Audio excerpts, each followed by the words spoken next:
The Israeli Knesset had passed I'm not sure if resolution is the right word, but some symbolic gesture about the West Bank annexation that we've sort of seen in the past. The bigger story here is that it was happening while J.D. Vance was still inside of Israel, and of course, while the whole peace, the sort of Trump's 20-point peace and the ceasefire is still in place. So there's a little bit of,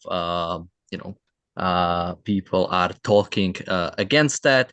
And I think that's a good start to basically take this and talk about this broader topic that I have been bringing out for the last week or so. And it's this idea of, do people understand what really needs to happen? And do they simply compromise on it? Or are they as far as like really ignorant about what needs to happen? Specifically, I mean, you could just take the example of the Gaza ceasefire. The idea that all the 20 points are going to be sort of fulfilled, it's laughable. You're not taking geopolitics seriously if you think that. And so the question is, do they know that?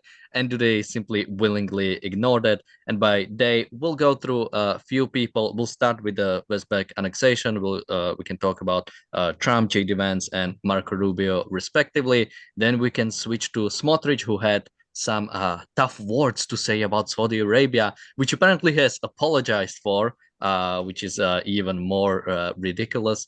And later, we can talk about Gideon Sar, who came out against, Gideon Sar is the foreign minister for Israel. He came out against the International Court of Justice. And then we have Netanyahu coming out against Turkey, playing a role in Gaza, and Palestinian Authority playing a role in Gaza. So if we have time, we'll cover all of that. Welcome to the reality show. Joining me today are Ia Reichel, Marco, and Richard. Thank you guys for joining me today. And yeah, I'll go to you, Iar. Any opening thoughts about this sort of West Bank annexation vote that has taken place? And yeah, then we'll go into reactions. Well, I just want to start with context. And basically, you can have a very interesting comparison between Palestinianism and Nazi Germany. Now, we start with the more known example. So Gaza is basically like the Palestinians in Gaza, it's basically like Nazi Germany of 1943. Aggressive, engaging war, actually killing Jews, attempting to commit genocide, etc., etc. We know the case. Now, when we look at the West Bank, this is similar to Germany in 1936, give or take, for the sake of example, of course, because they're not engaging in war. Their situation globally is fair. They're recognized. They're almost not condemned at all. Yet it's a tyrannical regime. They oppress their own people. They kill and enslave people at will. And just like good old Nazi Germany, whether it's 36 or 43, they have a major goal of basically annihilating all the Jews.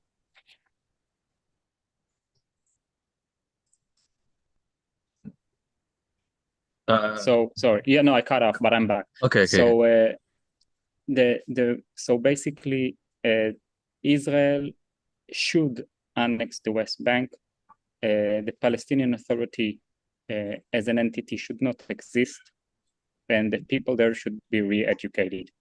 The only place that ever had a claim, some sort of a legal claim for Judea and Samaria, which is where the Palestinian Authority are, is Jordan, because they've conquered it militarily from Israel. In 1988, they withdrew their claim, and they have officially announced they have no claim over Judea and Samaria, and Israel took it over militarily beforehand. So basically, the only legitimate sovereign over the West Bank legally is Israel. Yeah, that's the point I want to bring for the beginning. Yeah, and that's yeah. So we have again few people coming out against it. I guess I can just quickly read what Donald Trump said for the time. about the West Bank annexation. He said it won't happen. It won't happen because I gave my word to the Arab countries, and you can't do that now. We've had the great Arab support. It will not happen. Israel would lose all of its support from the United States if that happened. And again, that sort of idea of we've promised something to the Arab states, we've promised something to these dictatorships that we now have to uphold. Again, to what end? Like, what is the goal here? What is the benefit from simply or for allying ourselves more with these dictatorships? Like I think even Trump talks about the Saudi normalization, right? Right. Once the Saudi normalization happens, that's the peace in the Middle East. What do you mean? Iran is still there. Houthis are still there. Hezbollah is still sort of alive. It's still there. We will see which way the Syria will go. But it's not like that's going to be like Western aligned state. At least as of right now, it's not looking like that. So yeah, I mean, Marco, any opening thoughts on this? Yeah, well, the problem is that, as you mentioned earlier on, this is geopolitics, and that's geopolitics is always treated as a series of concrete bounds, and it's always treated with pragmatism. And that's why people consider Kissinger the great diplomat, because he was always endlessly appeasing left, right, and center. He was always taking pragmatic solutions. So every time there is a problem, you deal with it in isolation with the rest. And that's why we find ourselves in a situation across the world where you have got too many dictators that get away with it. Look what's happening in Russia, look what's happening in China, North Korea, Iran. I mean, unless you look at the whole situation, what's the cause of the trouble in the Middle East? Iran. What's the cause behind Iran causing trouble in the Middle East? Islam. Why every single country around Israel want to wage war because they hate the Jews? So, how do you solve this problem if you just tackle one issue at a time? How can you just sort out the relationship between Saudi Arabia and Israel if you ignore the fact that in a wider context, Israel exists in an area where nobody actually recognizes its existence as a state. Nobody wants to deal with the Jews because they hate them because of their religion, Islamic ideology. So how do you cope with that? Well, we're seeing what Trump does. It goes behind the back of Israel, promises something to a bunch of savages, and then goes back to Israel and say, "Oh, here you are. This is your deal. I dealt with it." Wow. Yeah, I mean, to pick up on ER's point about the comparison with the Nazis, and certainly when it comes to the West Bank, and of course we mean Judea and Samaria. I often find the sheer brevity of the phrase West Bank is the only reason I tend to use it more. But Judea and Samaria is what we're talking about. And ER was talking about the mid 1930s as being the comparison for that. Of course, a time of brown shirts and of attacks on Jews and their businesses and their ability to go about their lives and their livelihoods. And I think the lesson from history is that if you don't clamp down and push back on that kind of ideology early, we've seen where it leads. So that is the warning that is there in the comparison and in what we're seeing happening in Judea and Samaria. I think when you look at what's being proposed at the moment, what's being said by different people about what what could be done with Judea and Samaria, several things can be true at once. For example, the vote in the Knesset can be a political stunt on the one hand, and obviously Netanyahu's party didn't, apart from one person, didn't vote in that particular vote. So it can be a political stunt, but it can also be the right thing to do. There can be an element of timing to how you go about these things as well. And I think one of the things that I think is important to consider is this a now or never situation in the first place? And if it's not now but later, then when and under what circumstances? And of course, are there too many hurdles to jump at once by doing this simultaneously with sorting out the future of Gaza right now? And I think without descending into pragmatism, there are practical concerns, nevertheless, with how you tackle lots of problems simultaneously. And any country that is essentially at war has to prioritize borders and battles in a certain order to secure success. And sometimes that might be through fighting, and sometimes it might be, of course, through some form of negotiation, but negotiation without giving up your principles, without giving up and surrendering your values. We have a super chat from Jonathan. Thank you so much. So let's look at the clip from Wait, JD before the Vance. clip, I have a comment Sure. as well. So I'm adding on what you said, Daniel, in the beginning. So basically, Trump has admitted he has promised the Arab nations that Israel will not annex any part of the West Bank. Now, we need to focus on that. This is unfortunately a great achievement of Hamas, because in Trump's first term, starting 2016 to 2020, he basically showed a plan for Israel to annex some parts of the West Bank. So that means there is a US administration approval, at least on principle, for such action. Now, after Hamas attacked Israel, and Israel unfortunately didn't defend itself as well as it should and fight with a hand tied around its back, it took us 2 years so Trump would reach a deal to bring us back to square one, basically, or even worse. And as a part of this deal, Trump has promised the Arab world he would not allow Israel to annex any part of Judea and Samaria. So basically, just by that fact, it's already an achievement of Hamas. They basically, or should I say, an achievement of Palestinianism. Hamas is basically a pawn in their chess game. They don't mind sacrificing it as long as they keep practicing their ideology and attempt to destroy the Jewish land, the Jewish nation, the Jews of the Middle East. So whether Hamas is gone or not, it doesn't matter. There will be Palestinians, people holding the ideology to destroy Israel by abusing the mercy of the West. And now Israel is not doing anything about it, allowing them to govern themselves or to be run by other nations, which in fact mean like pretty much the same time. It's even worse when there are other countries involved in Gaza, so Israel is less free to act them. Like it's like UNIFIL in Lebanon. So we basically worse than before October 7th. We lost a lot of lives. We've fought hard. Our situation in the world the political situation is very bad. Palestinians basically can continue to hold this ideology and support it and fund it and get ready to the next round.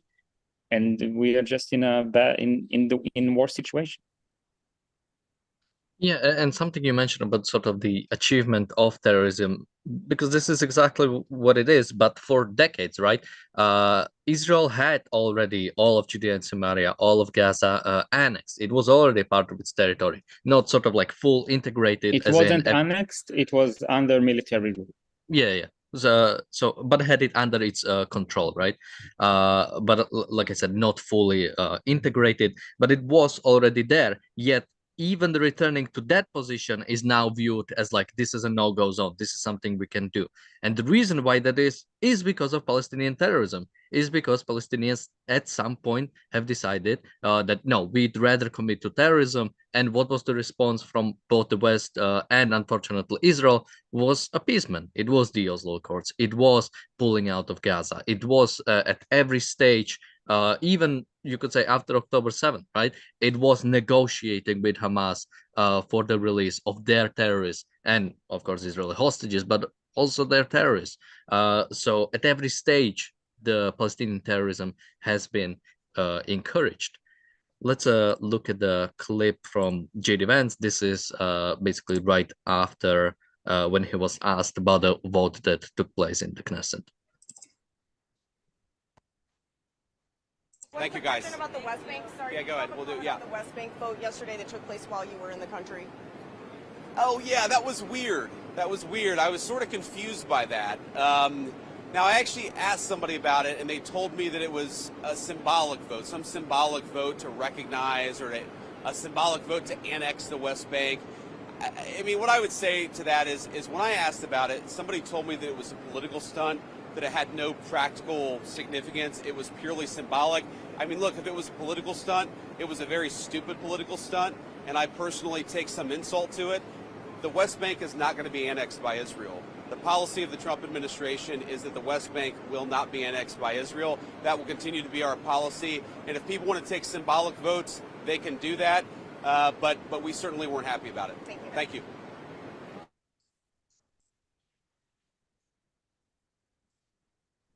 And yeah, here I'm wondering, like, what exactly was the purpose of this? Was this to, and as I think Marco earlier mentioned, or might have been Richard, basically Likud didn't vote on this. I think Likud largely abstained besides one member, but it was still able to pass because I think it was able to pass by one vote. But yeah, like sort of, what was the reason? Like like showed JD Vance, you passed this when he was still in place. I guess you are one stage better than Keir Starmer, who waited for Trump to leave before recognizing the Palestinian state. But still, sort of, what is this? I mean, Marco, what do you make of? Is this just like some kind of posturing, some kind of we don't want to get pushed back too much? Well, I'd ask to start because like I'm more aware of what's going on in Israel in the political scene. So basically, it is in fact a political stunt. It has no meaning in reality. It's a vote for basically a statement that has no meaning in practice. It was done by the opposition in an attempt to basically, it was like inner politics in Israel. The opposition is trying to remove Netanyahu. So they basically trying to embarrass him. They want the Likud either to oppose such resolution or to have it passed and then fight with the United States or whatever, which is exactly what happened. The Likud had to let it pass because they don't want to vote against such thing. And then it's create embarrassment with the American regime. Now, the reason this kind of vote brought up was exactly because the Likud is contradicting itself in this regard or ambiguous in this regard. On the one hand, the Likud, via its ideology, claims that the Judea and Samaria should be annexed. The Likud is fighting against the Palestinian Authority in the ideological sense. But in the pragmatic sense, they are giving the Palestinian Authority a moral sanction. They are not willing to do anything regarding Judea and Samaria. They are accepting the Trump's administration terms. So by proposing this symbolic resolution, they're basically embarrassing Netanyahu in front of his Israeli base that wants to annex Judea and Samaria, that want to fight the Palestinian Authority, and they're embarrassing him in front of the Trump administration by like creating a situation as if he's not accepting their terms. And this is like an example of what happens when you're trying to take the middle road or play on both sides or be pragmatic or neglect your ideology. You're going to be at the very least called out about it. And yes, the Likud should be embarrassed in this regard. Instead of going for deals, they should have defeated the enemy and do what they have to do and take ownership over their land. Israel is the legitimate entity in this region. Israel is a state that respects human rights. Israel is a state where people are free and are protected from violence. And this is why they have a right to be the sovereign over where their people live. And this is why the Palestinian Authority has no right for any sovereignty, because it's a tyrannical terror regime. But nobody says that out loud. Even within the Israeli politic, the arguments for Israel control over Judea and Samaria are religious. And like this was promised to the Jewish collective thousands of years ago, instead of saying, like, listen, Israel is the legitimate state here. Israel is the state that respects the individual liberties, and Israel should rule the land.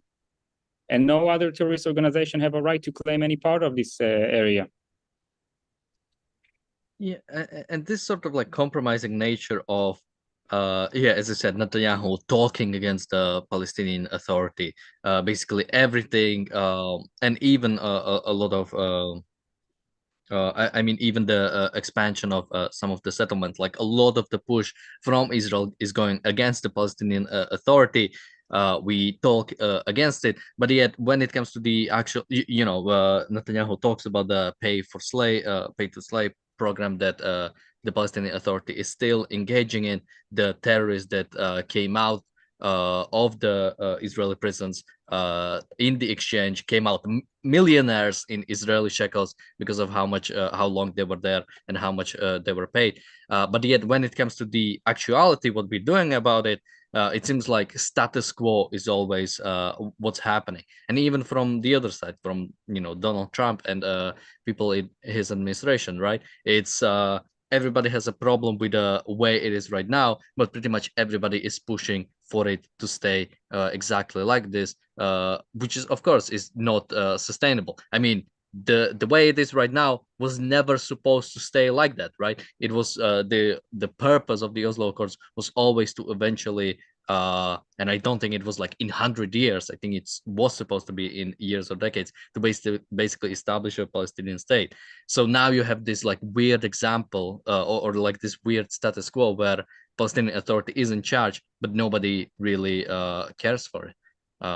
Marco, any more thoughts? Yeah, and also the term "is in charge." You can use that one loosely as well because they have some authority, but on the whole, people on the ground move according to their own desires. Really, I mean, the fact that they are thought on a regular basis to hate the Jews, to try and destroy them. We've seen lots of interviews from little kids who they speak about, I want to grow up and learn to drive a car so I can hit the Jews and all this kind of stuff. So, it's not really run. It's kind of, as Yao was mentioning, it's a lawless place, really.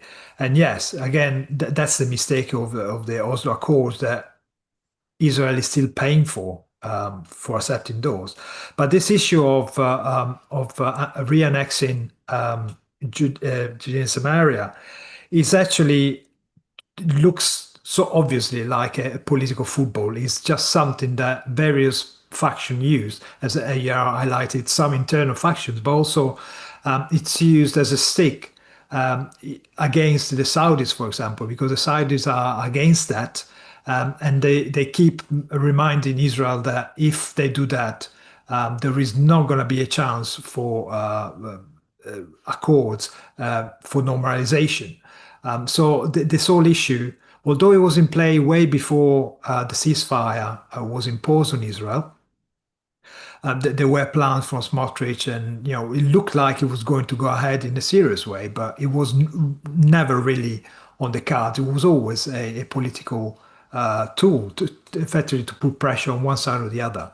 And as Yar said, the logical,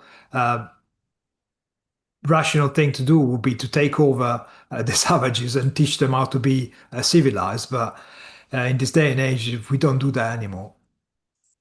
I think for me, what this highlights is the worst part of politics, isn't it?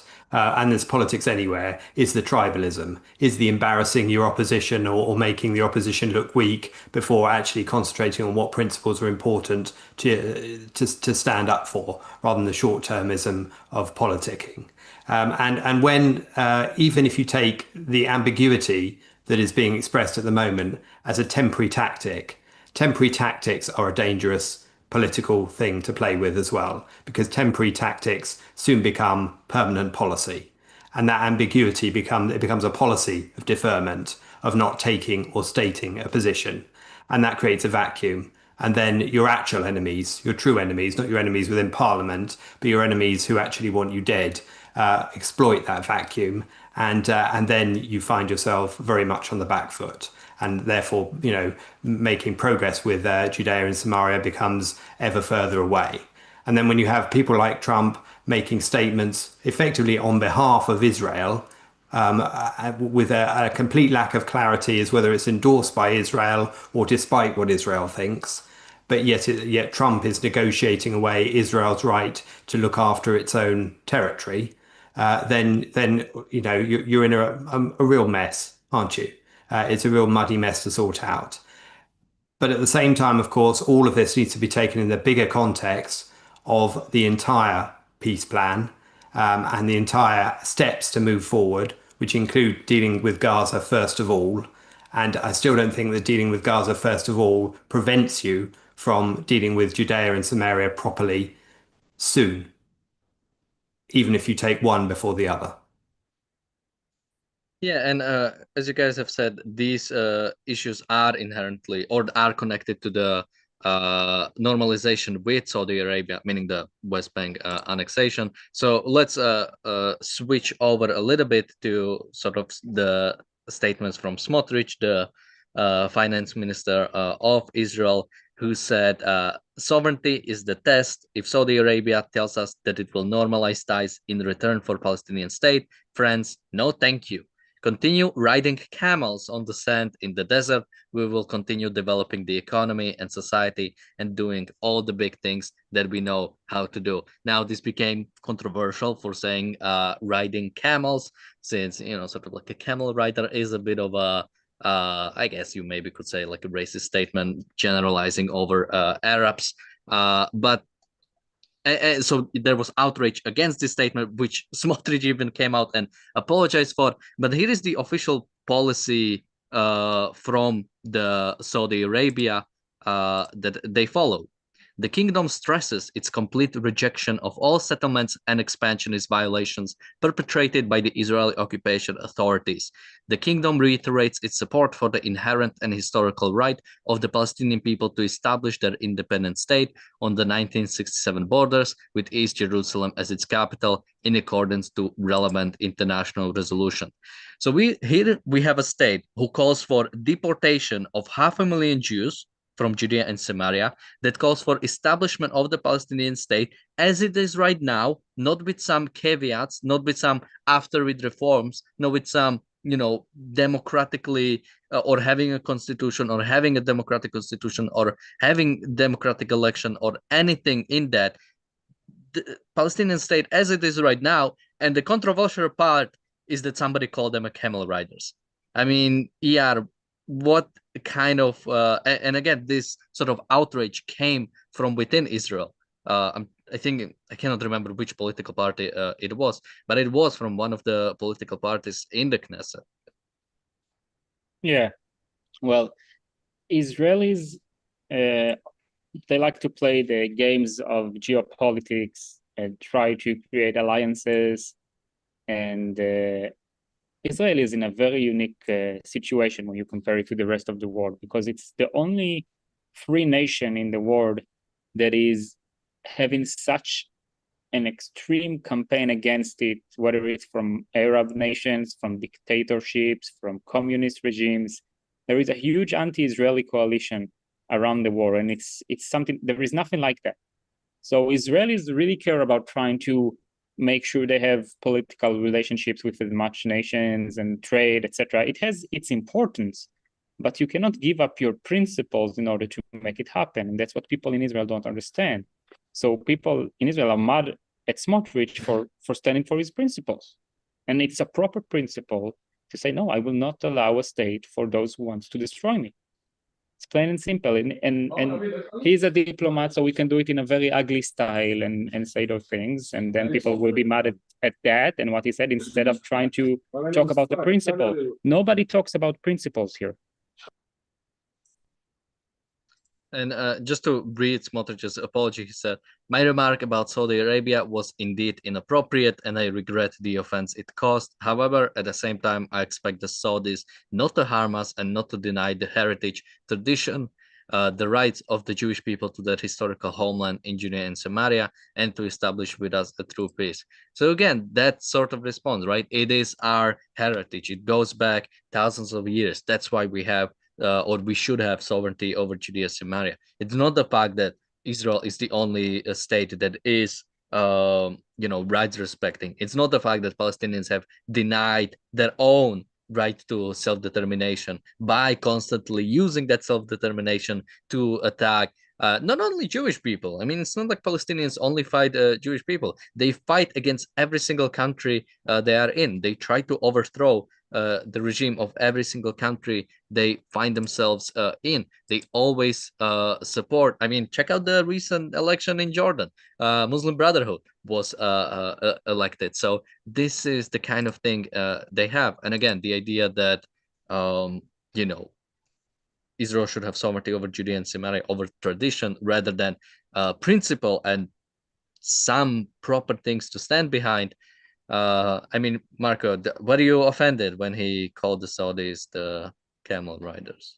Yeah, I was offended he didn't use the term camel jockeys. It would have been more offensive. But then again, he was talking about not every single Arab. He was talking about the the elite that rules Saudi Arabia. And let's not forget that the guy in charge, ordered the murder of a journalist in the embassy in Turkey. So I'm all for offending people. So go ahead for it, but for the love of God, do not apologize like a wimp. That's what really offends me. But anyway, as we were talking about earlier on, I think Yar mentioned it, that in 4 generations we went from brown shirts to brown shirts. The only difference now they're called pro-Palestinians, and we see how this Islamic ideas are spreading like a wildfire. I mean, we all know, we all recognize that they are not compatible with civilization. These guys are actually against civilization. They do not like America, they do not like the West, because we are, compared to them, we're civilized and we allow a good degree of personal freedom compared to what they allow. And they don't like this because it goes directly against their tribalist, racist ideology. And all they're doing really are applying the tenets of their own ideology, which is conquer, enslave, or convert. No one else is even on their radar unless they belong to their religion. And that's this kind of stuff. It's time we faced, recognized, stated, and fought. For me, I think the camel comment is just an attention-grabbing bit of polemics from a politician trying to be heard. And of course, in every country, people end up focusing on the irrelevancies of someone's piece of language over the far more fundamental issues that are at stake. And that's because they don't want to face the fundamental issues. They'd rather talk about the minutiae and the non-essential because it's easier for them to slip into the comfort zone of doing so. I think, of course, normalization with the Saudis is Trump's current mission. Isn't it? As part of his Abraham Accords and part of his desire to create what he can call peace across the Middle East, if he can bring Saudi into the fold and call them normalized under the Abraham Accords and all that. But that doesn't necessarily, what does that peace in the Middle East mean by those terms? What does it mean if Saudi's brought in and it's called peace, if it isn't really, and if it's not at the expense of Israel being able to defend itself when it needs to within its own borders and externally? If it's sacrificing the right to do so, then it's not a peace, is it? It's a surrender.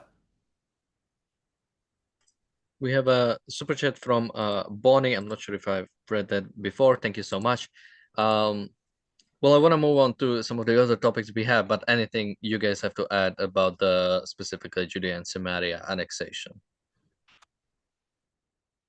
Okay, so let's move on to the next one. And of course, it's our favorite International Court of Justice, which I think was one of the sort of first recurring things that started on this channel after October 7. I think ICJ was one of the things where basically almost every week or so we had something on, or at least every now and then we had something from them. And now we had the Foreign Minister of Israel, Gideon Sa'ar, sharply criticizing the International Court of Justice because of the advisory opinion they put out regarding UNRWA.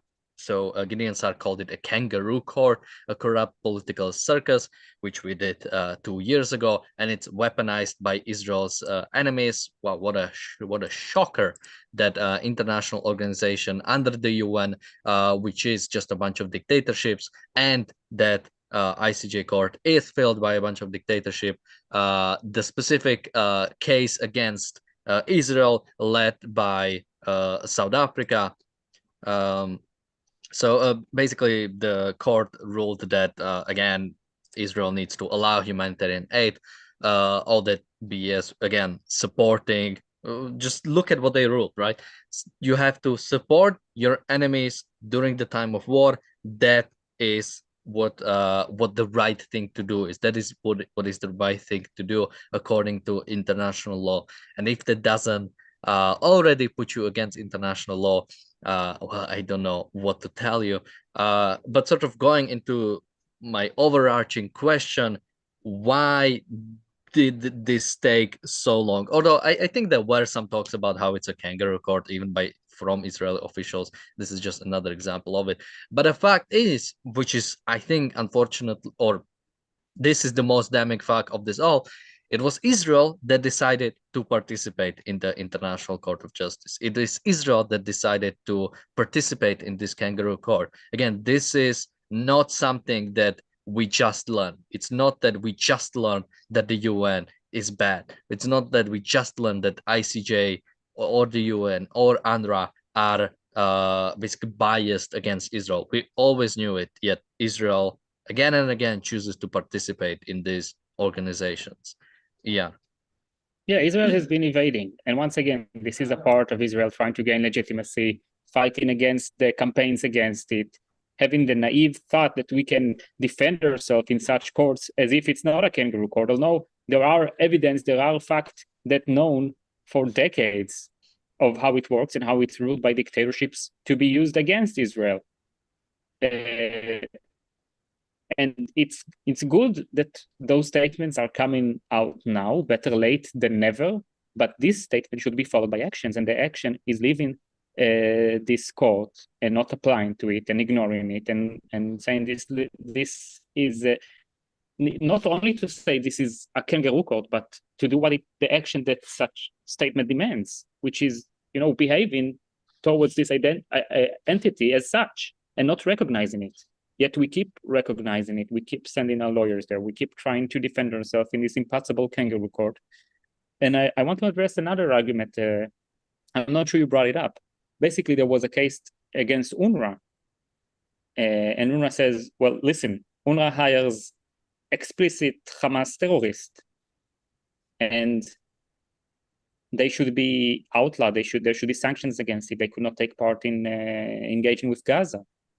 And the court for justice, the same court that said that Israel is starving Gazans and that Israel basically went against Israel, this whole system. Now they're saying, oh, UNRWA is legitimate because you didn't prove the majority of the UNRWA employees are terrorists. So if it's only a third, that's completely fine with them.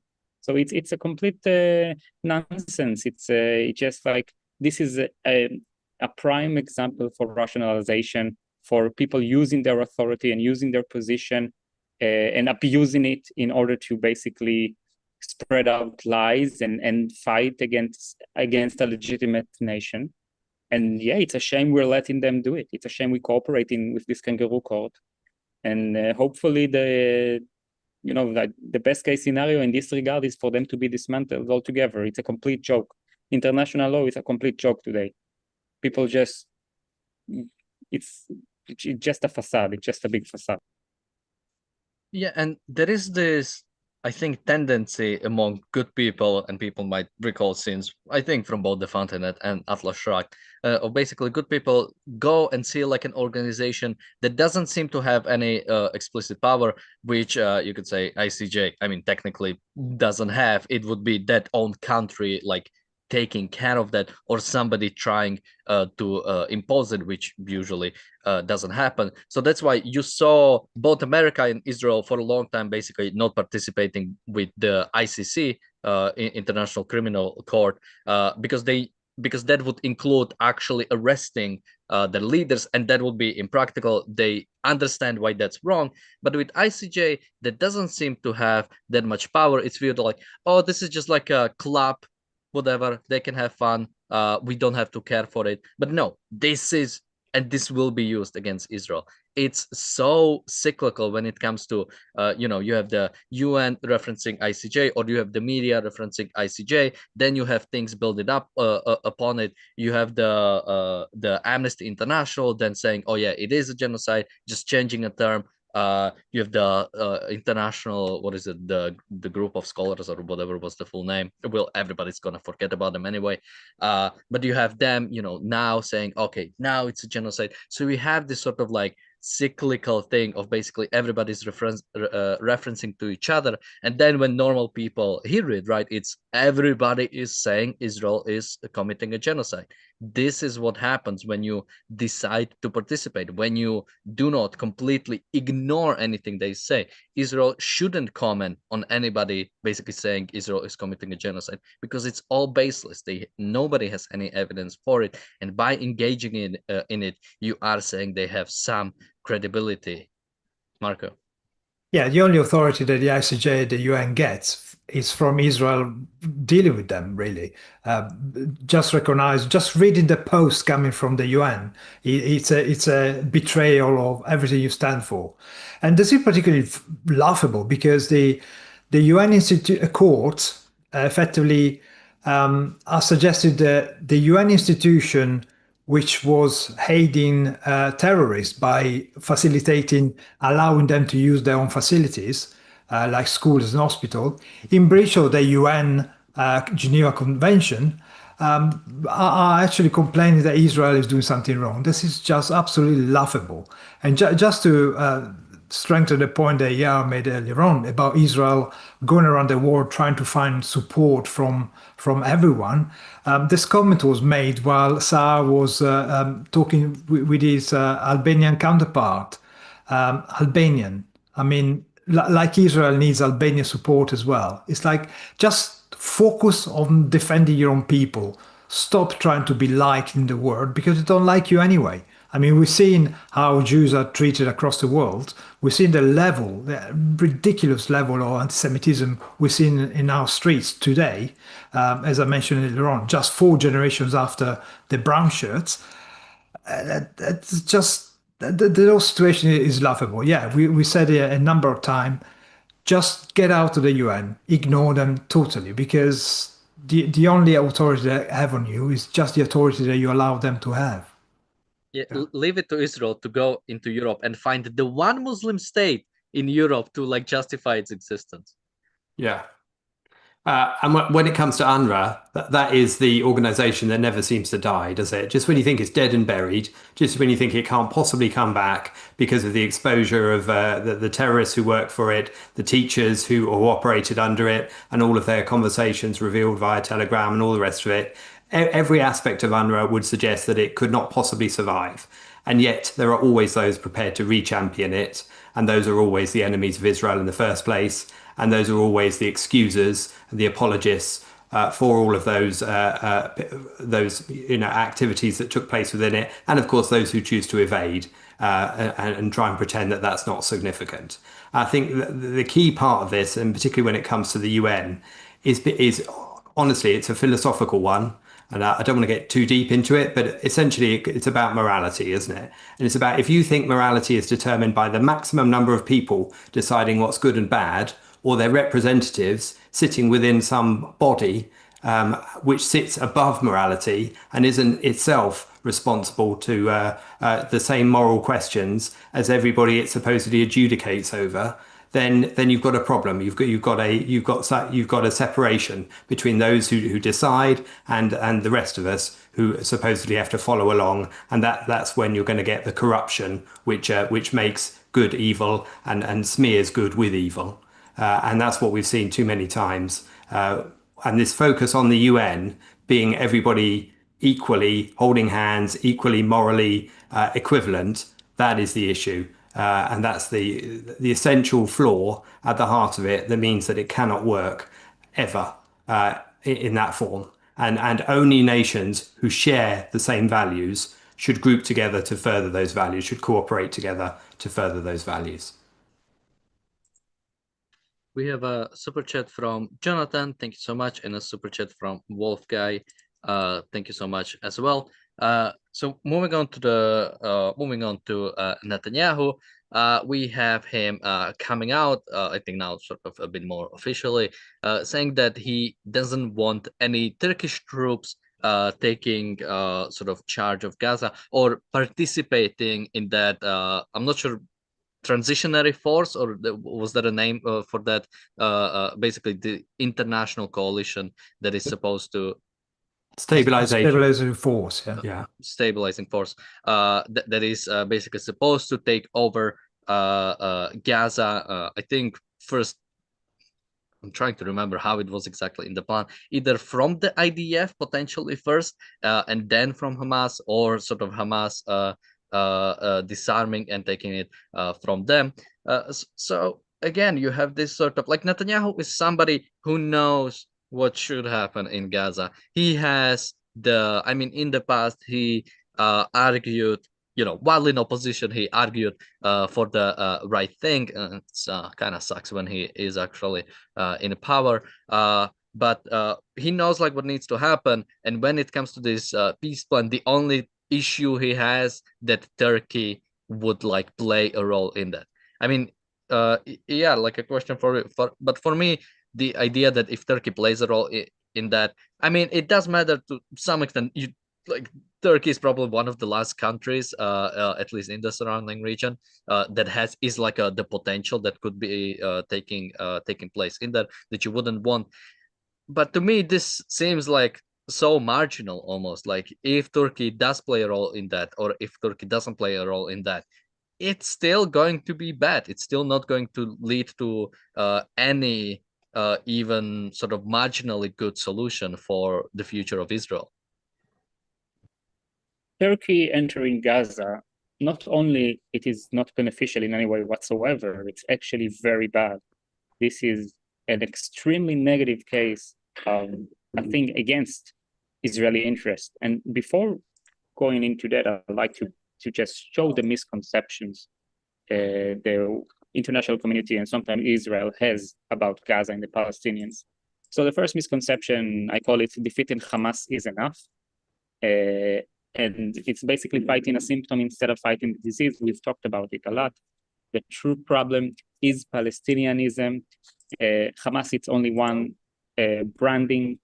There are many other Islamist organizations. There can always come new one until we defeat the Palestinian idea, which is a political movement to destroy Israel by abusing the morality of the West and the support poor people get by making themselves in the worst situation ever, so they can do the worst things ever and get more approval for that.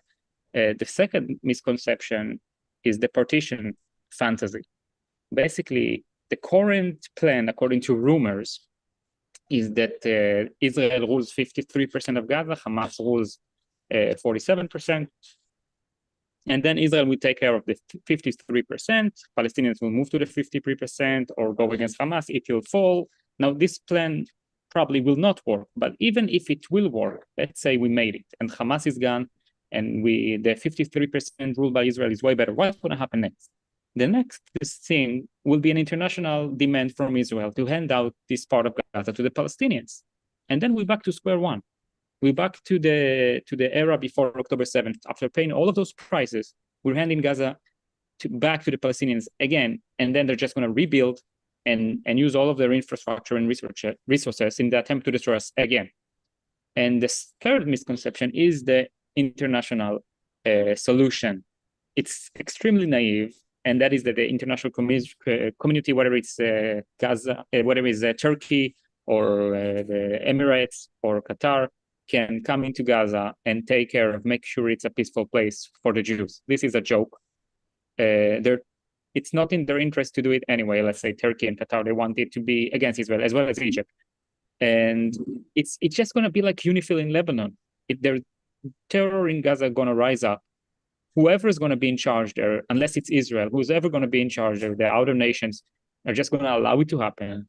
And in practice, the concrete will be such, even if they have some sort of will to do it. Let's say the UNIFIL forces back in the day, they tried to do tours and go into Hezbollah areas.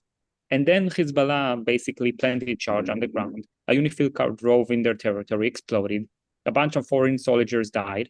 And then what they did was a secret agreement. Basically, UNIFIL says, okay, we're not going to go to your territory. We're going to patrol around the areas you don't rule anyway and say we're making sure everything's okay. And you can do whatever you want. In the meanwhile, and Israel cannot attack Lebanon because UNIFIL is there. So that's like what's going to happen in Gaza in case they actually want to do something. They're just going to be blackmailed by whatever terror organization that's going to come. And this terror organization will have the protection of having all of those organizations there, having all of those Arab nations soldiers there. So Israel will be diplomatically unable to attack this area and to enforce security, defend itself against terror. And the last thing is about Turkey. Turkey is basically the new saga for Israel. So there has been like the Soviet Union, and then there was Iran. And I think the next nemesis for Israel is Turkey. Turkey wants to destroy Israel. They want to rule the Middle East. They're taking over Syria, which is a neighboring country of Turkey and of Israel, which means Turkey now has a land corridor to Israel. And for them, they want Israel as well to be all a part of a big Turkey or satellite states of Turkey. And they're going to use Gaza with their troops there in case it will happen, which I think it will never happen. I think Israel will not allow that. I have a lot of criticism for Israel. I think we're doing a lot of things wrong, but I think even the Israeli leadership understand that that's too much. But in case Turkey will be in Gaza, Turkish soldiers bordering Israel, this is a catastrophe. This is horrible. Yeah, I mean, well, first on the sort of international coalition in Gaza, right? The whole purpose why, or the whole goal of why you bring some sort of international coalition is everybody should be afraid of attacking international coalition because you are technically attacking the world, right? But that doesn't work if that international coalition does deals with the people they're supposed to sort of be occupying or be controlling or trying to take care of. Terrorists are allowed to do anything in today's world and today's morality. They're not a state. What you gonna do? I think after Israel killed Sinwar was sent there was an arrest warrant for Sinwar after Israel killed him. Who cares? It's not like Gaza is gonna get sanctions or block trade. They're getting humanitarian aid. The taxpayers of the Americans and the British and the European are funding those terrorists, whether they kill people from international forces or not, because the moral sanction comes from the fact that they are poor. So you got to feed them. According to the Western world, this is your moral duty to feed the Palestinians because they're in a bad situation. Nobody cares about justice. Nobody cares about the fact that they brought this to themselves by adopting the most evil ideology on earth and then acting upon it and then digging their own graves. Nobody cares about that. You still, according to the European leaders and the Western world, you have a moral duty to fund them and to allow them to do whatever the hell they want. That's the root of the problem. That's what I'm writing about in my book. That's the essence of the issue. And until people will understand that this is pure evil, this situation is just going to keep going on and on and on, and a lot of innocent people are going to die. Yeah, and the whole way that Turkey even is considered as a potential partner for peace, right? Turkey is a nation that has been training, that has allowed training of Hamas terrorists on its territory. Turkey is a nation that has cut all its ties with Israel since October 7th, and now they're supposed to, they are the good guys. They will come here and they will help us manage peace in the Middle East. Marco, any more thoughts on this? As Yael pointed out, the whole situation is ridiculous to start with because you're never going to have the withdrawal of Israel from the behind the yellow line. You're never going to have the disarmament of Hamas. So the international force will never really take hold in the first place. But you were mentioning who's going to attack the international force. Well, the international force is actually made up of every single enemy of Israel. So who's going to attack them? I mean, who's going to ever go against them? Egypt is going to be the leader or the leader member of this coalition. Just go figure out. Turkey will be there. Qatar and Saudi Arabia will not be present physically, but they will fund the Palestinian, sorry, the terrorists. Oh, sorry, the international force. And I mean, even Indonesian, where can I find another Muslim country somewhere who's willing to intervene? Oh yeah, Indonesia, that's a big one. So let's get them in. This whole situation is farcical, to be honest. But I quite like Vance's suggestion. He said that Turkey will have a constructive role. Yeah, I will let them make kebabs in a corner there and not interfere too much. It's just, the whole thing is so laughable to expect in the first place Hamas to disarm and the Palestinians suddenly to come up holding hands and saying we love Israel. It's just so farcical and so naive that it beggars belief. I want to pick up on what ER said in his list of 3 points. The first one that he mentioned, when you talked about Palestinianism being the real problem and Hamas being merely a symptom of it. And the fact that when I look at how the media reports this in the UK, as an example, take the BBC at the moment. Now, the BBC is focused at the moment on its BBC Verify, the determinant of what's true and what isn't. They're looking at where the markers are on the ground that mark the yellow line, and the fact that they're claiming that they're a couple of 100 meters further over than Israel is supposed to have them according to the maps. Now, the point that I mentioned these two things together is that even the BBC at the moment isn't focused on looking at Hamas. What they're focused on is what they consider essentially their enemy, which is Israel. Because the way the BBC looks at it, and sadly the BBC is a reflection of the European elite view, pretty much, is that they're clear in their mind that it's Israel that's the enemy. And therefore they're quite clear to do all these kind of things to try and expose it.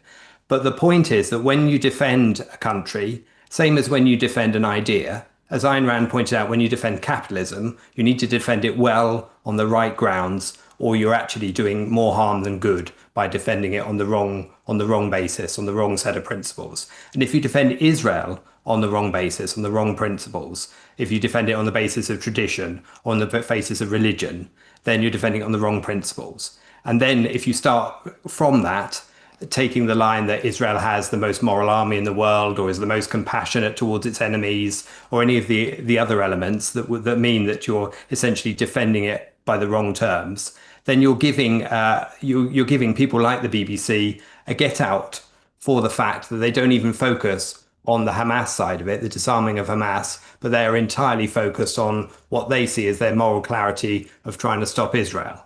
So your enemies are clear, but you're muddy. And because you're muddy in the way you defend yourself, you're only clear that is absolutely crucial. Even otherwise, you've surrendered the talking point, the battleground, before you even begin. Well, with that, Yar, do you have any last thoughts, and where can people find you?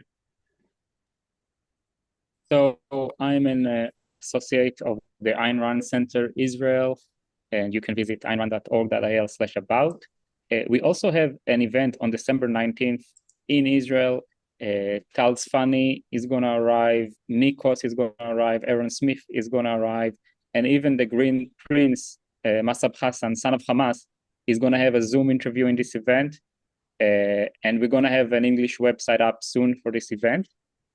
I'm also the writer of the book Victory Now, who's about to come out very soon.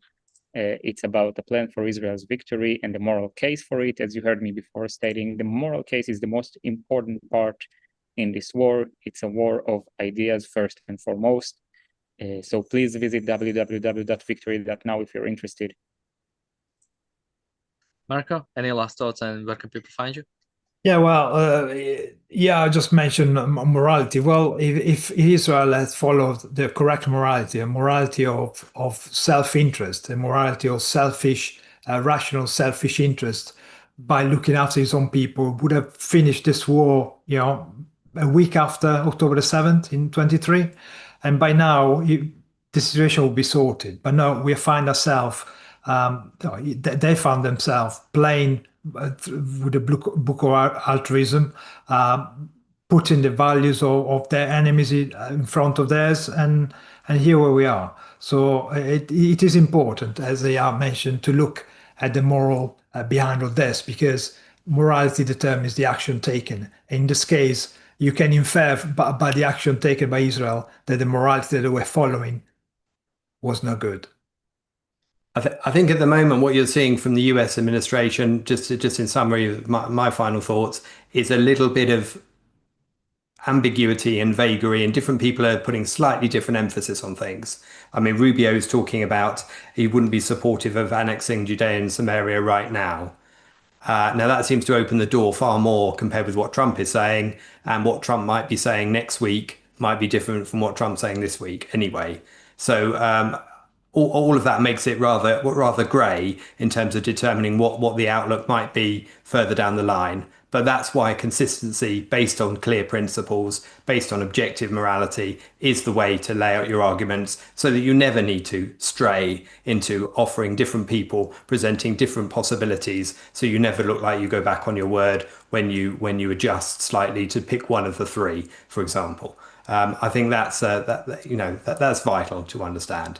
In terms of where you can find some of the other material that's related to this channel, check out the sister channel, the Briefly Objective. The link's in the description below for short form videos on Israel, many of them.